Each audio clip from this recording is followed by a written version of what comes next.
എല്ലാരെയും പോലെ തമാശയ്ക്ക് ഫോണിൽ ലിപ്സിങ് വീഡിയോസ് ചെയ്ത് സ്റ്റാർട്ട് ചെയ്തതാണ്. എല്ലാവരും കാർ എടുക്കുന്നതൊക്കെ ഞാൻ കാണാറുണ്ട് കേട്ടോ. ഇൻസ്റ്റാഗ്രാമിൽ പോസ്റ്റ് ചെയ്യുന്നു, യൂട്യൂബിൽ പോസ്റ്റ് ചെയ്യുന്നു. അപ്പം ഞാൻ ഇങ്ങനെ വിചാരിക്കും വെയിറ്റ് ചെയ്യാം, എനിക്കിത് എടുക്കണം എന്നായിരുന്നു ആഗ്രഹം. അപ്പം ഞാൻ ഇങ്ങനെ വെയിറ്റ് ചെയ്തു, വർക്ക് ചെയ്തു അതിന് വേണ്ടിയിട്ട്. ഇതിപ്പോൾ ഒരു പ്രൊഫഷനായിട്ട് എടുത്താലും അങ്ങനെ ഒരു പ്രശ്നമില്ല. പലർക്കും അത് മനസ്സിലാവില്ല. ഇപ്പൊ നമ്മളെ കൊണ്ട് അങ്ങനെ പറഞ്ഞു എല്ലാരും മനസ്സിലാക്കിപ്പിക്കാനും പറ്റില്ല. ഈ ഇയർ തുടങ്ങിയത് സർജറിയിലാണ്. ഹുഡി ഇട്ടിട്ടായിരുന്നു വന്നത്. ഞാൻ അവർക്ക് വാക്ക് കൊടുത്തിരുന്നു, ഞാൻ എവിടെ എത്തും എന്ന് ഞാൻ വാക്ക് കൊടുത്തിട്ടുണ്ടായി. കുറെ മീഡിയാസ് എടുത്തിട്ടും എനിക്ക് തലയിൽ ശസ്ത്രക്രിയ നടന്നു എന്നൊക്കെ. ഹലോ, ഞാൻ ഇന്നലെ കൂടി അതിരുന്ന് കണ്ടു. ബിക്കോസ് ഹലോ ഞാനിപ്പം ലാലേട്ടന്റെ മൂവി, അത് ഞാനിപ്പോ ഇനി എത്ര വട്ടം കണ്ടാലും എനിക്കതൊരു മടി വരില്ല. അത് എന്റെ മൂഡ് ബൂസ്റ്റ് ചെയ്യുന്ന ഒരു മൂവിയാണ്. ലാലേട്ടൻ ഫാനാണോ? ലാലേട്ടനെ ഇഷ്ടം, മമ്മൂക്കനെ ഇഷ്ടമാണ്. എന്നാലും കൂടുതൽ ഇങ്ങനെ ബെറ്റിംഗ് ആപ്സ് വരും, നല്ല നല്ല പേയ്മെന്റ് ആണ് അവർ ഓഫർ ചെയ്യുന്നത്. നമ്മളത് ചെയ്യില്ല എന്ന് വെച്ചാൽ അത് ആളുകളെ പറ്റിക്കുന്നതാണ്. എന്നെ ഇപ്പൊ ആരെങ്കിലും തിരിച്ചറിയുകയാണെങ്കിൽ എനിക്ക് ഒരു സംഭവം ഞാൻ പറയട്ടെ, തിരിച്ചറിയുകയാണെങ്കിൽ എൻ്റെ അടുത്ത് വന്ന് സംസാരിക്കുന്നതാണ് എനിക്കിഷ്ടം. ദൂരെ നിന്നിട്ട് ആ കൊച്ചല്ലേ, അവിടെ പേരെന്താ, നിങ്ങൾ എൻ്റെ അടുത്ത് വന്ന് സംസാരിച്ചു. ക്യൂ സ്റ്റുഡിയോയില് ചൈതന്യ പ്രകാശാണ്. നമസ്കാരം. ഇപ്പോൾ ഫോബ്സിന്റെ ഇൻഫ്ലുവൻസേഴ്സിന്റെ ലിസ്റ്റിൽ, ഇന്ത്യയിൽ നിന്നുള്ള ഇൻഫ്ലുവൻസേഴ്സിന്റെ ലിസ്റ്റിൽ ചൈതന്യ ഉണ്ട്. ഒരു ടിക്ടോക്കിൽ നിന്ന് തുടങ്ങി കണ്ടന്റ് ക്രിയേഷൻ, ഇൻസ്റ്റഗ്രാമിൽ, പിന്നെ ഡാൻസ്, അഭിനയം. അത് വലിയൊരു അച്ചീവ്മെന്റ് ആണല്ലോ ഫോബ്സിൽ വരെ എത്തുന്നത്. എങ്ങനെയാണ് ആ ജേണി? നല്ല സ്ട്രഗിൾ ഉള്ള ഒരു ജേണി ആയിരുന്നു. ഓക്കെ, സ്റ്റാർട്ടിങ് പറഞ്ഞ പോലെ ടിക്ടോക്കിൽ അന്ന് മ്യൂസിക്കലി ആയിരുന്നു.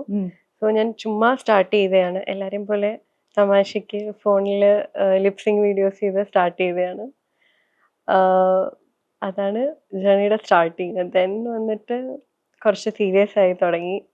ടിക്ടോക്ക് ഒക്കെ ബാൻ ആയി കഴിഞ്ഞു, ഇൻസ്റ്റഗ്രാം വന്നു, അപ്പം റീൽസ് ഓപ്ഷൻ വന്നു. അപ്പോൾ കുറച്ചും കൂടെ സീരിയസ് ആയി തുടങ്ങി. പിന്നെ ഞാൻ മങ്ക് എന്റർടൈൻമെന്റ് എന്ന് പറഞ്ഞ ഏജൻസിയിൽ ജോയിൻ ചെയ്തു.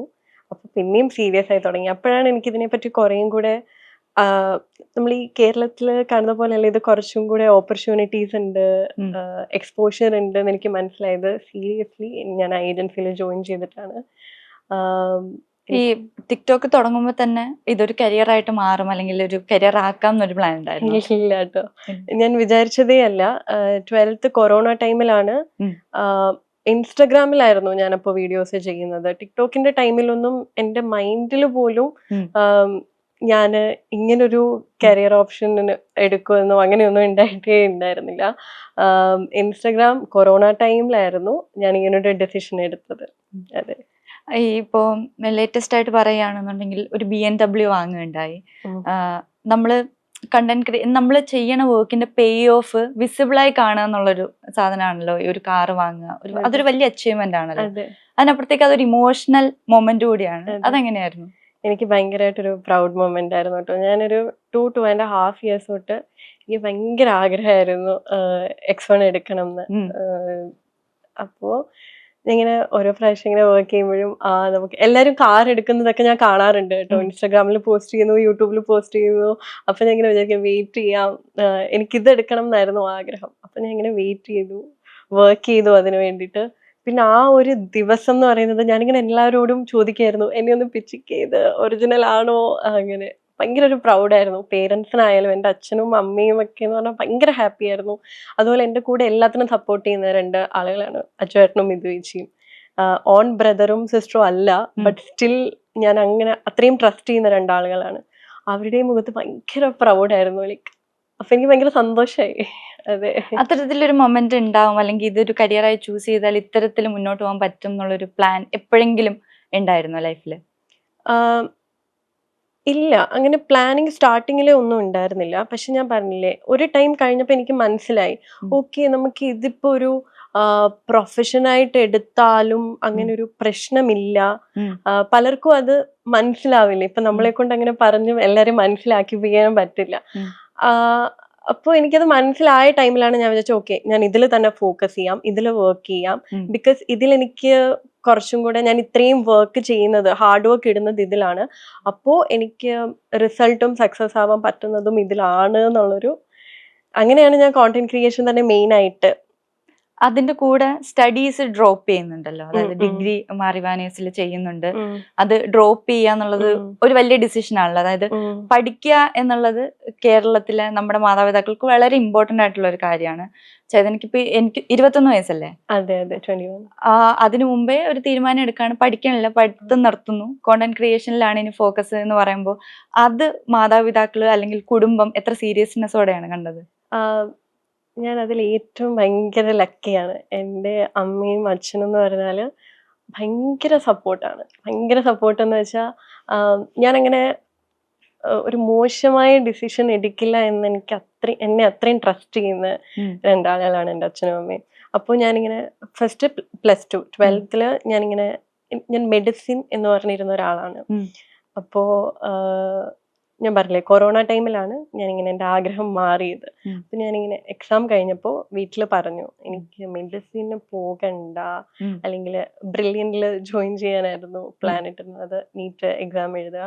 അപ്പൊ ഞാൻ പറഞ്ഞു, എനിക്ക് അതിനോട് ഇപ്പോൾ ഒരു താല്പര്യം, അതിലും കൂടുതൽ ഇതിനോടാണ് എനിക്കിഷ്ടം, ഇതിലാണ് എനിക്ക് സക്സസ് ആവാൻ പറ്റുന്നത് എന്നെനിക്ക് ഭയങ്കരമായിട്ടൊരു വിശ്വാസമുണ്ട് മൈൻഡിൽ എന്ന് പറഞ്ഞു. അപ്പൊ അച്ഛനും അമ്മയും പറഞ്ഞു, ശരി എന്നാ നീ അതിൽ നോക്ക്, അപ്പൊ എന്താണ് സ്റ്റഡീസ് എന്ന് ചോദിച്ചു. അപ്പൊ ഞാൻ പറഞ്ഞു, ഞാൻ മാറിവാനീസിൽ degree communicative English, BA communicative English ചെയ്യാമെന്ന് പറഞ്ഞു. അങ്ങനെ ജോയിൻ ചെയ്തു. അപ്പോ എനിക്കൊരു മൂവി വന്നു, ഹയ എന്ന് പറഞ്ഞിട്ട്. അപ്പൊ അതിന്റെ ഷൂട്ടിന് വേണ്ടിയിട്ട് 2-3 months ഒക്കെ കണ്ടിന്യൂസ് ആയിട്ട് മാറി നിൽക്കണമായിരുന്നു. അപ്പൊ അറ്റൻഡൻസ് ഇഷ്യൂ ഭയങ്കരമായിട്ടൊരു പ്രശ്നം വന്നു. അപ്പൊ അങ്ങനെ ഡ്രോപ്പ് ഔട്ട് ചെയ്തു. സപ്പോർട്ടായിരുന്നു എന്ന് വെച്ചാൽ എൻ്റെ അടുത്ത് എന്താ നെക്സ്റ്റ് ഓപ്ഷൻ എന്ന് ചോദിച്ചു. അപ്പൊ ഞാൻ പറഞ്ഞു, ഡിസ്റ്റന്റ് നോക്കാം, പക്ഷെ എനിക്ക് ടൈം വേണം, ഡിസ്റ്റന്റ് നോക്കാം എന്ന് പറഞ്ഞു. അങ്ങനെ മൂവിന്റെ ഷൂട്ടെല്ലാം കഴിഞ്ഞപ്പോൾ ഡിസ്റ്റന്റ് എടുത്തു. എന്നാലും ഫോളോ അപ്പ് ചെയ്യാനായിട്ട് പാടായിരുന്നു. അങ്ങനെ ഞാൻ അതും ഡ്രോപ്പ് ഔട്ട് ചെയ്തു. ഇപ്പൊ ഞാൻ BA സൈക്കോളജി പഠിക്കുന്നുണ്ടോ എന്ന് ചോദിച്ചാൽ ഇല്ല, ഭയങ്കര ബാക്കിലാണ്. ബിക്കോസ് അസൈൻമെന്റ്സിന്റെ കാര്യത്തിലായാലും എക്സാംസിന്റെ കാര്യത്തിലായാലും തിരക്കാണ്. തിരക്കാവുന്നതല്ലേ നല്ലത്. വർക്കില്ല എന്ന് പറയുന്നതിലും വർക്ക് ഉണ്ട് എന്ന് പറയുമ്പോഴല്ലേ നമുക്ക് തന്നെ ഒരു ആശ്വാസം. പക്ഷെ സ്റ്റഡീസിന്റെ കാര്യത്തിൽ ഇങ്ങനെ ഒരു പ്രശ്നമുണ്ട്. ഇങ്ങനെ റിഗ്രറ്റ്സോ വിഷമോ ഒന്നുമില്ല. അല്ല, കോളേജ് ലൈഫ് എന്ന് വെച്ചാൽ വളരെ ഇമ്പോർട്ടന്റ് ആയിട്ടുള്ള ഒരു ഫേസ് ആണ്. അത് ഞാൻ എപ്പോഴും പറയും. അത് മിസ് ചെയ്യുന്നത് എപ്പോഴാന്ന് വെച്ചാൽ, ഇങ്ങനെ എന്റെ കൂടെ ഉള്ള പഠിച്ച സ്റ്റുഡൻസിന്റെ സ്റ്റാറ്റസും സ്റ്റോറീസും ഒക്കെ കാണുമ്പോൾ എനിക്ക് മിസ് ചെയ്യാറുണ്ട്. പക്ഷെ അവരോട് സംസാരിക്കുമ്പം അവര് പറയുന്നത്, അയ്യോ നിന്റെ ലൈഫ് അങ്ങനെയാണ് പറയുന്നത്. അങ്ങനെ ഇപ്പോ ഈ തിരക്കിന്റെ അനുബന്ധിച്ച് തന്നെ ചോദിക്കുകയാണെന്നുണ്ടെങ്കിൽ, സൈനസിന്റെ ഒരു പ്രശ്നം ഉണ്ടാവുകയും അതൊരു സർജറിയിലേക്ക് പോവുകയും ഒക്കെ ചെയ്തിട്ടുണ്ട്. എങ്ങനെയാണ് ആ രോഗത്തിന്റെ ഒരു തുടക്കം, അല്ലെങ്കിൽ അതെങ്ങനെയാണ് ആദ്യം ഡിറ്റക്ട് ചെയ്യുന്നത്? ലൈഫിൽ അത് വരുത്തിയിട്ടുള്ള ഒരു മാറ്റം അല്ലെങ്കിൽ? ഫസ്റ്റ് ഓഫ് ഓൾ അത് ഭയങ്കര വലിയൊരു എന്താ പറയാ, ഒരു അസുഖം അങ്ങനെയല്ല. നമ്മൾ പ്രോപ്പർ ആയിട്ട് ആദ്യമേ തന്നെ പറഞ്ഞ പോലെ ചെയ്തായിരുന്നു എങ്കിൽ ഇത്രയും വരില്ലായിരുന്നു. എനിക്കിതൊരു 2021 തോന്നുന്നു ഫസ്റ്റ് ആയിട്ട്, 2021 2022 എനിക്ക് കറക്റ്റ് ഓർമ്മയില്ല, സോറി. അപ്പോഴാണ് ഇത് ഫസ്റ്റ് ആയിട്ട് എനിക്ക് ഇൻഫെക്റ്റഡ് ആവുന്നത്. എനിക്കിത് ബൈ ബർത്ത് തൊട്ടേ ഉള്ളതാണ്. ചെവിയുടെ മെയിനിൽ ഇവിടെ ആയിട്ടൊരു കുഞ്ഞു ഹോളായിരുന്നു. അപ്പൊ ബൈ ബർത്ത് തൊട്ടുള്ളതാണ്. അത് ഫസ്റ്റ് ഇൻഫെക്റ്റഡ് ആയപ്പോൾ ഞാൻ വിചാരിച്ചു പിമ്പിൾ എന്തോ ആണെന്ന് വിചാരിച്ചു. അങ്ങനെ വേദന കൂടിയപ്പോഴാണ് ഞാൻ ഹോസ്പിറ്റലിൽ പോകുന്നത്. അപ്പൊ ഡോക്ടർ പറഞ്ഞു, ഇങ്ങനെ പ്രിയോറിക്കുലർ സൈനസ് എന്ന് പറഞ്ഞ സംഭവമാണ്. ആന്റിബയോട്ടിക്സ് തന്നു, പക്ഷെ എനിക്കത് വർക്ക് ആയില്ല. പിന്നെ കട്ട് ചെയ്ത് സക്ഷൻ ചെയ്തു. ഒരു 1.5 വീക്കോളം സക്ഷൻ ചെയ്തു. അങ്ങനെ പസ് ഫുൾ എടുത്ത് കളഞ്ഞു. അപ്പോഴേ ഡോക്ടർ പറഞ്ഞിട്ടുണ്ടായിരുന്നു, ഇത് ഇനിയും വരാൻ ചാൻസ് ഉണ്ട്, ഇൻഫെക്ഷൻ ഇനിയും വരാൻ ചാൻസ് ഉണ്ട്, അത് കംപ്ലീറ്റ് ആയിട്ട് സ്റ്റോപ്പ് ചെയ്യണം എന്നുണ്ടെങ്കിൽ സർജറി എന്ന് പറഞ്ഞിട്ടുണ്ടായി. പക്ഷെ അന്ന് നമ്മൾ ആരും അത് അത്ര വലിയ സീരിയസ് ആയിട്ട് എടുത്തില്ല. പിന്നെ സർജറി എന്നൊക്കെ ആ ടൈമിൽ പറഞ്ഞപ്പോൾ എനിക്കൊക്കെ ഭയങ്കര ടെൻഷനുമായി. അപ്പം ഇനി വരില്ല എന്നൊരു ഇതില് വിചാരിച്ചു. പക്ഷെ നമ്മുടെ ചീത്ത സമയം എന്ന് പറയുന്ന ഒരു സമയം ഉണ്ടല്ലോ. ഞാൻ 2024 എനിക്ക് അങ്ങനെ ഒരു ടൈം ആയിരുന്നു എന്ന് തോന്നുന്നു.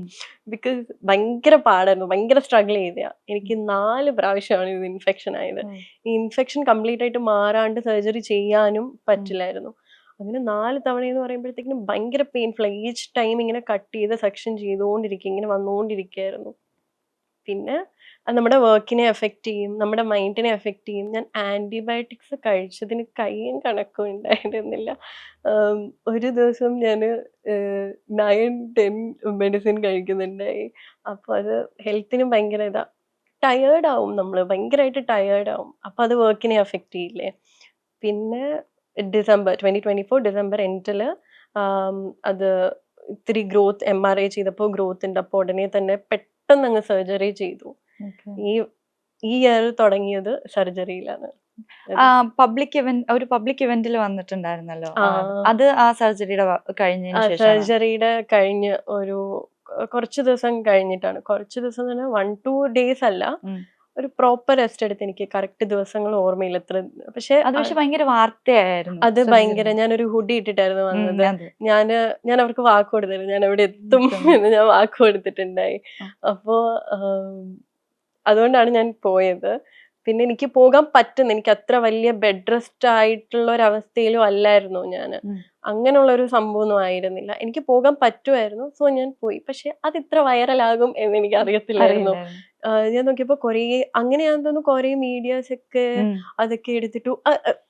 ഫസ്റ്റ് ഓഫ് ഓൾ എനിക്കറിയില്ല, കുറെ മീഡിയാസ് എടുത്തിട്ടു എനിക്ക് തലയിൽ ശസ്ത്രക്രിയ നടന്നു എന്നൊക്കെ. അതൊക്കെ ഭയങ്കര ഫേക്ക് ആയിരുന്നു. ഞാൻ എൻ്റെ ഇൻസ്റ്റഗ്രാം അക്കൗണ്ടിൽ ഞാനൊരു വീഡിയോ ഇട്ടിട്ടുണ്ടായിരുന്നു. അതിനകത്ത് ഞാൻ ഭയങ്കര ക്ലിയർ ആയിട്ട് എഴുതിയിട്ടുണ്ടായിരുന്നു, അത് പ്രിയോറിക്കുലർ സൈനസ് ആണ് എന്ന്. തലയിൽ ശസ്ത്രക്രിയ ഒക്കെ നടത്തി എന്ന് പറഞ്ഞപ്പോഴത്തേക്കിന് എന്നെ അറിയാവുന്നവരൊക്കെ വിളിക്കാൻ തുടങ്ങി, ടീച്ചേഴ്സ്, പിന്നെ എൻ്റെ കൂടെ പഠിച്ച ഫ്രണ്ട്സ് ഒക്കെ.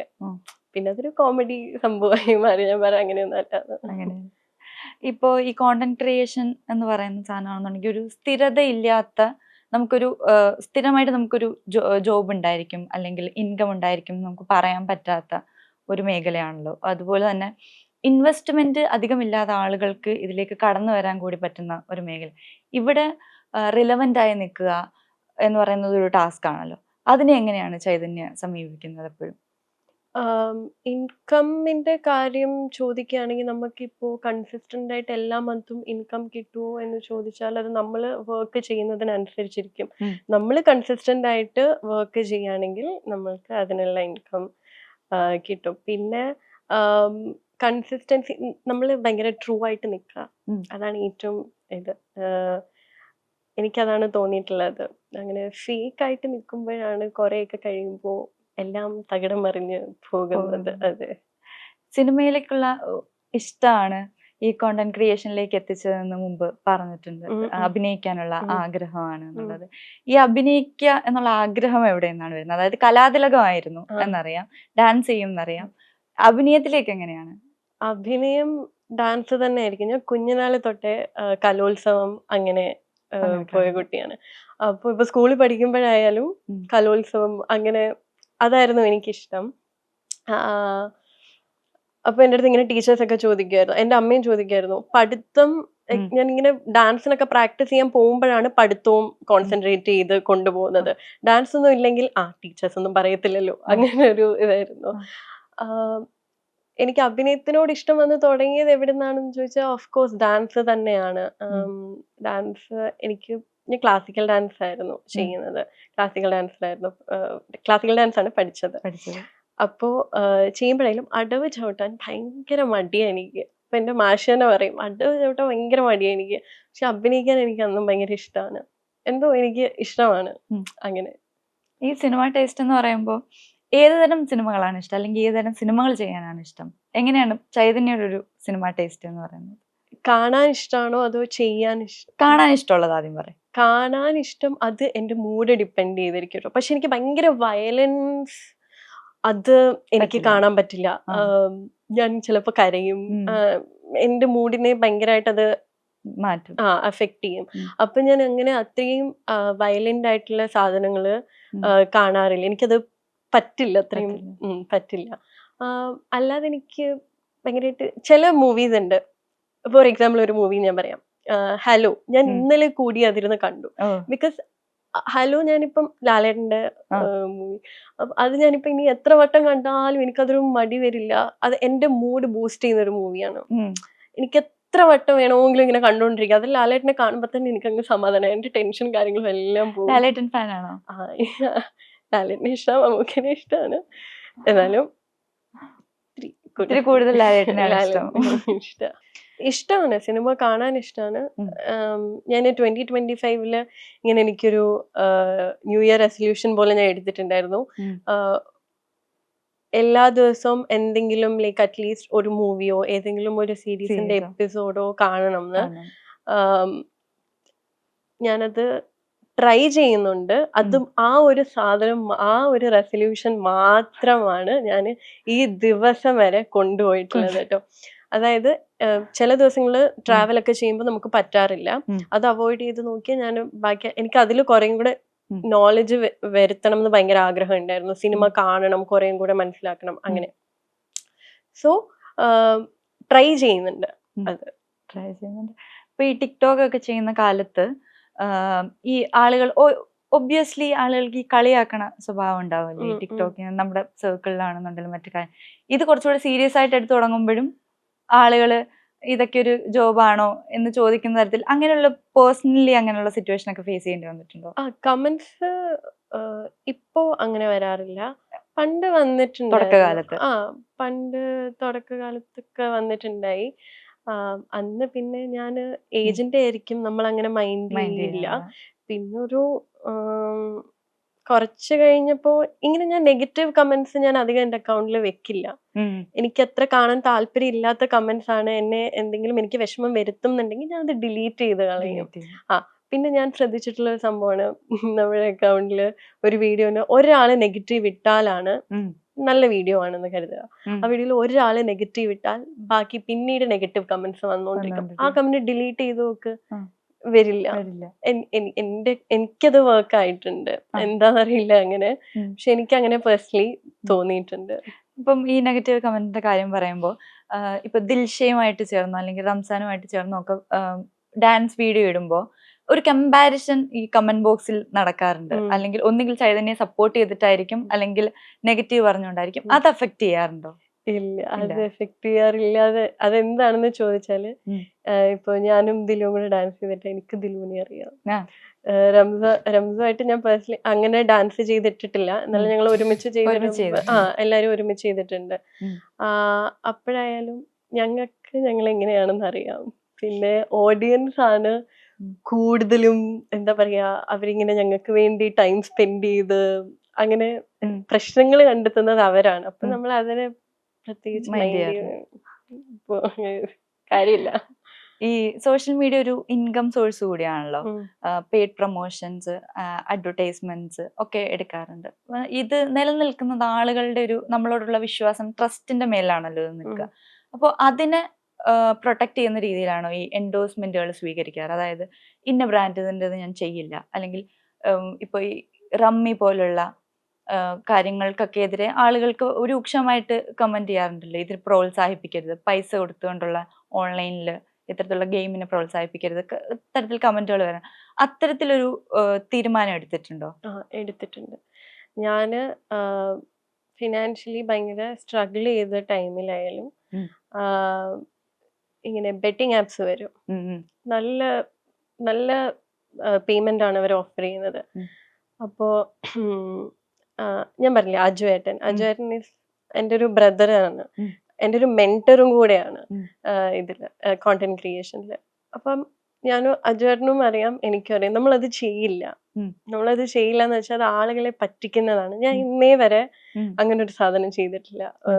അതിലും ഞാൻ ഭയങ്കര പ്രൗഡാണ്. ഞാൻ റമ്മി അങ്ങനെ അത് ചെയ്തിട്ടില്ല, ബെറ്റിംഗ് ഒന്നും ഞാൻ അതൊന്നും പ്രൊമോട്ട് ചെയ്തിട്ടില്ല. ബിക്കോസ് അത് ആളുകളെ ഭയങ്കര പറ്റിക്കുന്ന സാധനമായിട്ടാണ് എനിക്ക് തോന്നിയിട്ടുള്ളത്. പറ്റിക്കുക ഇൻ ദ സെൻസ് എന്താ പറയാ, ഒരാളുടെ ലൈഫ് വെച്ചിട്ടുള്ള സംഭവമാണ്. ഞാൻ കുറെ സ്റ്റോറീസ് ഒക്കെ കേട്ടിട്ടുണ്ട്, ആളുകൾ ഇങ്ങനെ പൈസ വിശ്വസിച്ച് ഇതില് ഇൻവെസ്റ്റ് ചെയ്തിട്ട് സൂയിസൈഡ് ചെയ്തു അങ്ങനെയൊക്കെ പറയുന്നതൊക്കെ ഞാൻ കേട്ടിട്ടുണ്ട്. അപ്പം life is very precious. Skin കെയറിന്റെ കാര്യത്തിലും അങ്ങനെ മാനദണ്ഡങ്ങളുണ്ടോ? സ്കിൻ കെയർ ആയാലും ഞാൻ ഒരുപാട് ബ്രാൻഡ്സ് അങ്ങനെ പ്രൊമോട്ട് ചെയ്യാറില്ല. ഞാൻ നല്ല ബ്രാൻഡ്സ് ആണ് പ്രൊമോട്ട് ചെയ്യുന്നത്. പിന്നെ ഞാൻ യൂസ് ചെയ്യുന്ന സാധനങ്ങളായിരിക്കും മിക്കതും. പ്രൊമോട്ട് ചെയ്യും. അതെ അതെ. ഞാൻ ഒന്നിൽ ചിലതൊക്കെ ഞാൻ ഒരു പ്രാവശ്യം യൂസ് ചെയ്ത സാധനം തന്നെ ആയിരിക്കും പിന്നെയും പിന്നെയും പറയുന്നത്. പിന്നെ പ്രൊമോഷൻ അല്ലാത്ത ബേസിലും ഞാൻ ഇങ്ങനെ morning skin care routines, night skin care routines ഒക്കെ ചെയ്യാറുണ്ട്. അത് ഞാൻ യൂസ് ചെയ്യുന്ന പ്രൊഡക്ട്സ് തന്നെയാണ്. അത് പ്രൊമോഷനോ ഒന്നും അല്ല. അപ്പൊ അത്രേ ഉള്ളൂ. ഞാൻ യൂസ് ചെയ്യുന്നത് അല്ലെങ്കിൽ എനിക്ക് ട്രസ്റ്റ് ഉള്ളത് അങ്ങനെയുള്ള പ്രൊഡക്ട്സ് ആണ് ഞാൻ ചെയ്യുന്നത്. അതെ. ഇപ്പൊ ഈ മാർക്കോ എന്നുള്ള സിനിമയുടെ ഇതിനു ശേഷം കുട്ടികള് സിനിമയിൽ ഇൻഫ്ലുവൻസ്ഡ് ആവുന്നു എന്ന് പറഞ്ഞ് വലിയൊരു ചർച്ച ഇവിടെ ഉണ്ടായിട്ടുണ്ട്.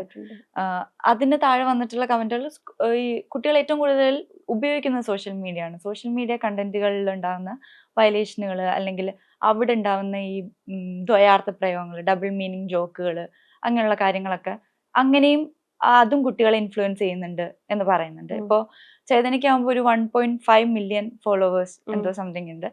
അതില് എനിക്ക് തോന്നുന്നു മിക്കതും ടീനേജേഴ്സ് കുട്ടികളാണ്. ആ ഒരു കാര്യം എപ്പോഴും മൈൻഡിൽ ഉണ്ടാവുമ്പോൾ ഒരു കോണ്ടന്റ് ചെയ്യുമ്പോൾ അവർക്ക് തെറ്റായിട്ടുള്ളൊരു ഇത് കൊടുക്കാൻ പാടില്ല എന്നുള്ളൊരു ഇതുണ്ടോ? ഉണ്ട്. പിന്നെ ഞാൻ ചെയ്യുന്ന കോണ്ടന്റ് നോക്കിയാൽ അറിയാം, ഞാൻ അങ്ങനെ ഭയങ്കര പ്രശ്നങ്ങൾ ഉണ്ടാക്കുന്ന തരത്തിലുള്ള കോണ്ടന്റുകളല്ല ചെയ്യുന്നത്. അത് ബോധപൂർവ്വം ഒരു തീരുമാനം, അത് ബോധപൂർവ്വം എടുത്തതാണ്. കാര്യം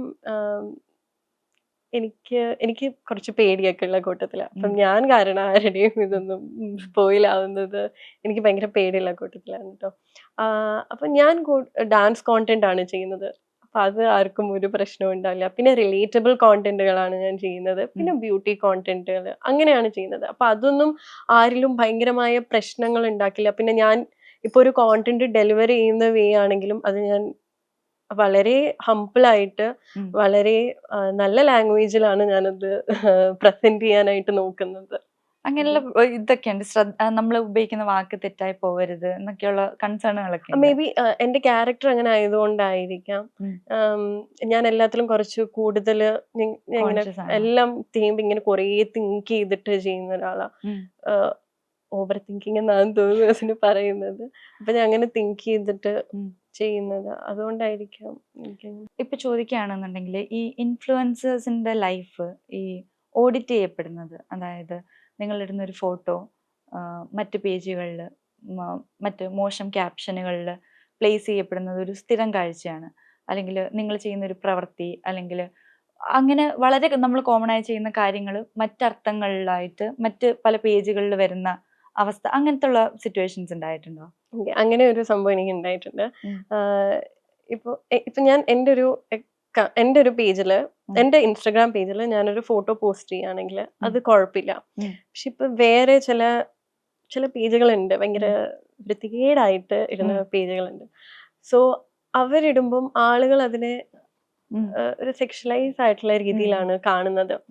അപ്പോ എനിക്ക് റീസെന്റ് ആയിട്ടൊരു സംഭവം ഉണ്ടായി. ഒരു പേജ് എന്റെ ഫോട്ടോ അവരുടെ സ്റ്റോറി ആയിട്ടിട്ടു. അപ്പം ഇങ്ങനെ കുറെ പേജുകൾ ഇടും. അപ്പൊ ഞാൻ ഡിലീറ്റ് ചെയ്യാൻ പറയുമ്പോൾ അവർ ഡിലീറ്റ് ചെയ്യാറുണ്ട്. ഞാൻ പറയും എന്റെ ഫോട്ടോ ആണ്, എനിക്കത് താല്പര്യമില്ല നിങ്ങളുടെ പേജിൽ പോസ്റ്റ് ചെയ്യുന്നതിലോ അപ്ലോഡ് ചെയ്യുന്നതിലോ അതിന് താല്പര്യമില്ല എന്ന് പറയുമ്പോൾ അവരത് ഡിലീറ്റ് ചെയ്യാറുണ്ട്. ഈ പേജ് അത് ചെയ്തില്ല. എനിക്ക് ആരാ എന്താന്നൊന്നും എനിക്ക് അറിയത്തില്ല. അപ്പൊ ഞാൻ പറഞ്ഞു എന്റെ ഫോട്ടോ എനിക്ക് പേഴ്സണലി താല്പര്യമില്ല, നിങ്ങളുടെ പേജിൽ ഇട്ടിട്ടുണ്ടല്ലോ എന്ന് ചോദിച്ചു. ഞാൻ പറഞ്ഞു എന്റെ പേജിൽ ഇടുന്നത് പോലല്ല, നിങ്ങളുടെ പേജിൽ എനിക്ക് വരണം എന്ന് താല്പര്യമില്ല, എനിക്കത് ഇഷ്ടമല്ല എന്ന് ഞാൻ വളരെ ഇതായിട്ട് പറഞ്ഞു. ഭയങ്കരമായിട്ടുള്ള ഒരു ആക്ടർ 40 സംതിങ് അങ്ങനെ എന്തോ ആണ് അക്കൗണ്ടിന്റെ പേര്.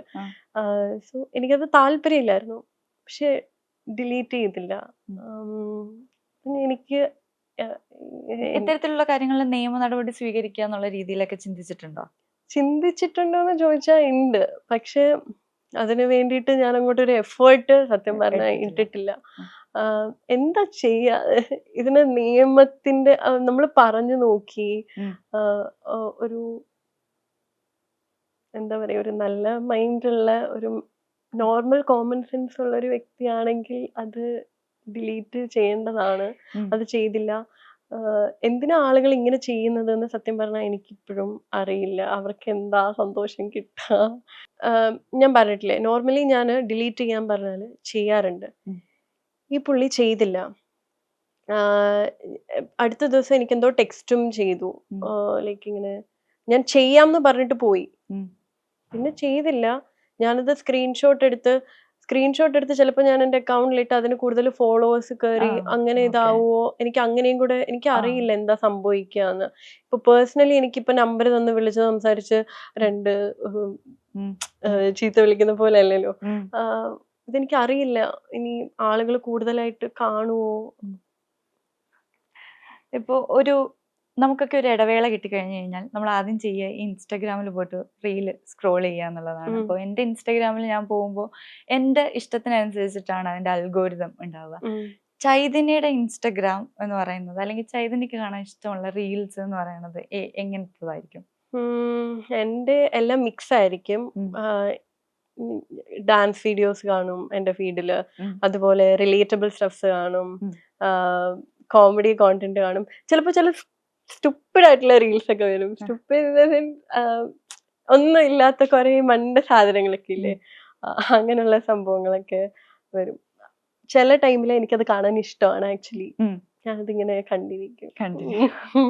എന്താന്നറിയില്ല. പിന്നെ beauty content like skin care videos അങ്ങനെയൊക്കെ ഉള്ളത് വരും. അത് കാണുമ്പോൾ ഞാൻ നൈറ്റ് ഇങ്ങനെ ഉറങ്ങുന്നതിന് മുന്നേ ഇങ്ങനെ ഫോൺ സ്ക്രോൾ ചെയ്യുമ്പോൾ അങ്ങനെയുള്ള വീഡിയോസ് കുറേയൊക്കെ കാണും. എന്തോ ഭയങ്കര സൂത്തിങ് ആണ്, മൈൻഡിൽ ഭയങ്കര ഒരു കാം ഫീലിംഗ് കൊണ്ടുവരും എനിക്ക്. ഞാനൊരു റാപ്പിഡ് ഫയർ പോലെ ഒരു 5 കാര്യങ്ങൾ ചോദിക്കും, ടക്ക് ടക്ക് ടക്ക് പെട്ടെന്ന്. ചൈതന്യയുടെ പോപ്പുലർ ആയ ആദ്യത്തെ റീല്? പരം സുന്ദരി. ഓക്കെ. ഏറ്റവും കഷ്ടപ്പെട്ട് ചെയ്തിട്ടും റീച്ച് കിട്ടാതെ പോയ, അല്ലെങ്കിൽ അർഹിക്കുന്ന റീച്ച് കിട്ടിയില്ല എന്ന് തോന്നിയ ഒരു റീല്? അയ്യോ, അത് ഒന്നും മേ ബി സാര കാറ്റ് എന്ന് പറഞ്ഞിട്ട് ഒരു റീല് ചെയ്തിട്ടുണ്ട് ഞാന്. ഡാൻസ് വീഡിയോ അല്ല, ഒരു സ്ലോ മോഷൻ വീഡിയോ ആയിരുന്നു. നല്ല പാടുപെട്ടായിരുന്നു. ഒരു കുന്നിന്റെ മുകളിൽ പോയിട്ട് 3 സാരിയൊക്കെ മാറി കഷ്ടപ്പെട്ട് മാറി കിട്ടിയില്ല. ഏറ്റവും നന്നായി ഓർത്തിരിക്കുന്ന ഒരു ഫാൻ മൊമെന്റ് റീസെന്റ് പറയാം. ഞാന് ബാംഗ്ലൂർ എയർപോർട്ടില് എന്നെ ഒരാളിങ്ങനെ വന്നിട്ട് സംസാരിച്ചു. അപ്പം എനിക്ക് ഭയങ്കര സന്തോഷം തോന്നി. Because Bangalore airport, Kerala Bangalore. കേരളത്തിന് പുറത്തൊരാള് നമ്മളെ തിരിച്ചറിഞ്ഞു എന്നുള്ളത്. ഓക്കെ. ഈ ഒരു പബ്ലിക് ഫിഗർ ആയതിൽ ഏറ്റവും കൂടുതൽ സന്തോഷം തോന്നിയിട്ടുള്ള മൊമെന്റ് ഏതായിരിക്കും? പബ്ലിക് ഫിഗർ ആയതിൽ ഏറ്റവും കൂടുതൽ സന്തോഷം തോന്നിയിട്ടുള്ള മൊമെന്റ് അങ്ങനെ എനിക്കങ്ങനെ ടഫസ്റ്റ് ക്വസ്റ്റ്യൻ ആണെന്ന് തോന്നുന്നു ഇത്. അങ്ങനെ എന്നാലും ഏതെങ്കിലും ഒരു ഭയങ്കര ഓക്കെ, എന്താണ്, എന്നെ ആളുകൾ തിരിച്ചറിഞ്ഞ കാര്യം പറഞ്ഞു, അതല്ലാണ്ട് വേറെ ഏതെങ്കിലും തിരിച്ചറിയുന്ന, എന്നെ ഇപ്പൊ ആരെങ്കിലും തിരിച്ചറിയുകയാണെങ്കിൽ എനിക്ക് ഒരു സംഭവം ഞാൻ പറയട്ടെ. തിരിച്ചറിയുകയാണെങ്കിൽ എൻ്റെ അടുത്ത് വന്ന് സംസാരിക്കുന്നതാണ് എനിക്കിഷ്ടം. ദൂരെ നിന്നിട്ട് കൊച്ചല്ലേ, അവിടെ പേരെന്താ, നിങ്ങൾ എൻ്റെ അടുത്ത് വന്ന് സംസാരിക്കുന്നത് ഇഷ്ടമാണ്. സംസാരിക്കുന്നതാണ് എനിക്കിഷ്ടം. ദൂരെ നിന്ന് ഇങ്ങനെ പറയാവുന്നവര് ഇങ്ങനെ നോക്കിയിട്ട് ഇങ്ങനെ പറയുമ്പോ എനിക്ക് ആളുകൾ വിചാരിക്കും ചൈതന്യ കംഫർട്ടബിൾ ആവില്ല എന്നായിരിക്കും. ഞാൻ ചിരിക്കാറുണ്ട് അവരെ നോക്കി. ഞാൻ ചിരിക്കാറ്. ഓക്കെ. വളരെയേറെ എന്താണ് ഡിസ്റ്റർബ് ചെയ്തിട്ടുള്ള ഒരു കോമന്റ്? ഇപ്പൊ ഞാൻ ഒരു സംഭവം പറയാവേ. കോമന്റ് ആയിരുന്നു അത്. പെട്ടെന്ന് എന്റെ മൈൻഡിലോട്ട് ഇപ്പൊ വന്നതാണ്, ഔട്ട് ഓഫ് ദ ബ്ലൂ വന്നതാണ്. കുറെ മുന്നേ ഒരു കുട്ടി, ഞാന് ട്രിവാൻഡ്രത്തുള്ള ടൈമായിരുന്നു. അപ്പൊ ആ കുട്ടി ഇങ്ങനെ എനിക്ക് കമന്റ് ചെയ്തു, ലൈക്ക് ഇവക്ക് ഭയങ്കര ജാടയാണ്, എന്നെ കണ്ടിട്ട് മൈൻഡ് ഒന്നും ചെയ്തില്ല അങ്ങനെയൊക്കെ പറഞ്ഞിട്ട്, ഞാൻ അവളെ കണ്ടായിരുന്നു എന്നൊക്കെ പറഞ്ഞിട്ട് കമന്റ് ചെയ്തു. ഞാൻ ശ്രദ്ധിച്ചില്ല. ഞാൻ കാണുകയാണെങ്കിൽ എന്റെ ഫേസ് എപ്പോഴും ചിരിച്ചുകൊണ്ടായിരിക്കാം, അല്ലെങ്കിൽ ഞാൻ വേറെ എന്തെങ്കിലും സോൺ ഔട്ട് ആയിട്ടിരിക്കുന്ന സമയത്തോ, അല്ലെങ്കിൽ ഞാൻ ഇങ്ങനെ എന്തെങ്കിലും ടെൻഷൻ പിടിച്ചിരിക്കുന്ന സമയത്തോ മാത്രമായിരിക്കും ഞാൻ ഇങ്ങനെ ഇരിക്കുന്നത്. അല്ലാത്ത സമയത്ത് എപ്പോഴും ഒരു നോർമൽ രീതിയിലാണ് എന്റെ ഫേസ് ഇരിക്കാറ്. ഞാൻ അങ്ങനെ ഒരാളല്ല പേഴ്സണലി. നിങ്ങൾ എൻ്റെ അടുത്ത് വന്ന് സംസാരിക്കുമ്പോൾ അതെല്ലാവരും അങ്ങനെ ആയിരിക്കും. എൻ്റെ അടുത്ത് വന്ന് സംസാരിക്കുമ്പോൾ ഞാൻ തിരിച്ച് സംസാരിക്കും, വളരെ നല്ലപോലെയാണ് സംസാരിക്കുന്നത്. അപ്പൊ എനിക്ക് ആ കുട്ടിയുടെ കമന്റ് കണ്ടപ്പോ എനിക്ക് വിഷമമായി. ലൈക്ക് ഞാൻ കണ്ടില്ലായിരുന്നു ആ കുട്ടീനെ. So okay. ചൈതന്യയുടെ ഏറ്റവും വലിയ ഫാൻ മൊമെന്റ് ഏതായിരിക്കും?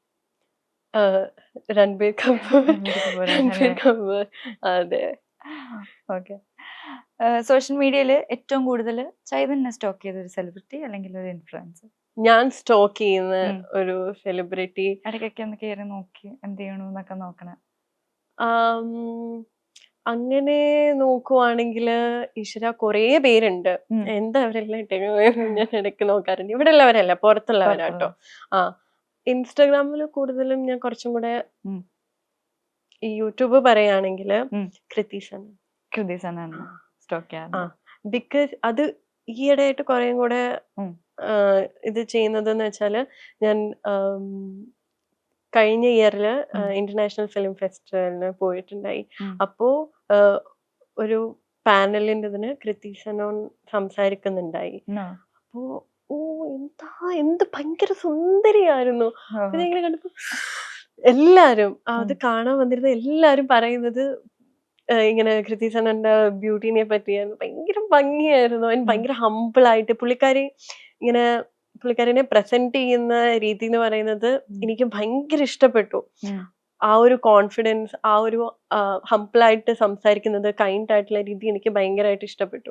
അപ്പൊ ഞാനിങ്ങനെ യൂട്യൂബില് ഞാനിങ്ങനെ എന്താ പുള്ളിക്കാരി യൂസ് ചെയ്യുന്ന പ്രൊഡക്ട്സ്, എങ്ങനെയാ പുള്ളിക്കാരി സംസാരിക്കുന്നത് എന്നൊക്കെ നോക്കാം. ആളുടെ സ്കിൻ കെയർ ബ്രാൻഡ് ട്രൈ ചെയ്തിട്ടുണ്ടോ? ഞാന് കൂടുതൽ ട്രൈ ചെയ്തിട്ടില്ല. ഞാൻ വളരെ കുറച്ച് പ്രൊഡക്ട്സ് യൂസ് ചെയ്യാൻ ആഗ്രഹിക്കുന്ന ഒരാളാണ്. പിന്നെ എനിക്ക് ഓയിലി ആക്നെ പ്രോൺ സ്കിന്നാണ്. അപ്പൊ ഞാൻ യൂസ് ചെയ്യുന്ന പ്രൊഡക്ട്സ് അല്ലാണ്ട് വേറെ പുതിയത് ചിലപ്പോൾ ട്രൈ ചെയ്യുമ്പോൾ എനിക്ക് ആക്നെ വരും. ആക്നെ പ്രോൺ ആയതുകൊണ്ടാണ് അങ്ങനെ വരുന്നത്. ഞാൻ ഫേസ് വാഷ് യൂസ് ചെയ്തിട്ടുണ്ട്, അല്ലാതെ ഞാൻ അങ്ങനെ സിറം അങ്ങനെയുള്ള സംഭവങ്ങളൊന്നും യൂസ് ചെയ്തിട്ടില്ല. ചേതനിക്ക് ഏറ്റവും ഇഷ്ടപ്പെട്ട ഇൻഫ്ലുവൻസർ ആരായിരുന്നു? എനിക്ക് ലില്ലി സിംഗിനെ പക്ഷെ ഞാൻ ഫോളോ ലിസ്റ്റിൽ കണ്ടിട്ടുണ്ട്, ആദ്യം കിടക്കുന്ന ലില്ലി സിംഗ്. എനിക്ക് പണ്ട് തൊട്ടേ കുറെ നാൾ തൊട്ടുള്ളതാ.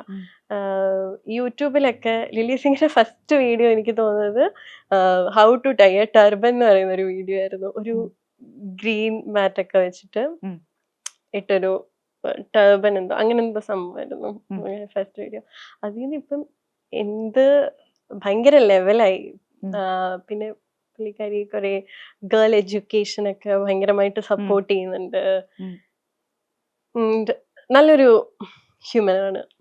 ഇപ്പൊ പുറത്ത് നിന്ന് നോക്കുമ്പോൾ ചൈതന്യ പുതിയ കാർ വാങ്ങുന്നു, പുതിയ ഡ്രസ്സ് വാങ്ങുന്നു, അല്ലെങ്കിൽ ഇന്ന സ്ഥലങ്ങളിൽ പോകുന്നു, ഭയങ്കര ഹാപ്പനിങ് ആണ്.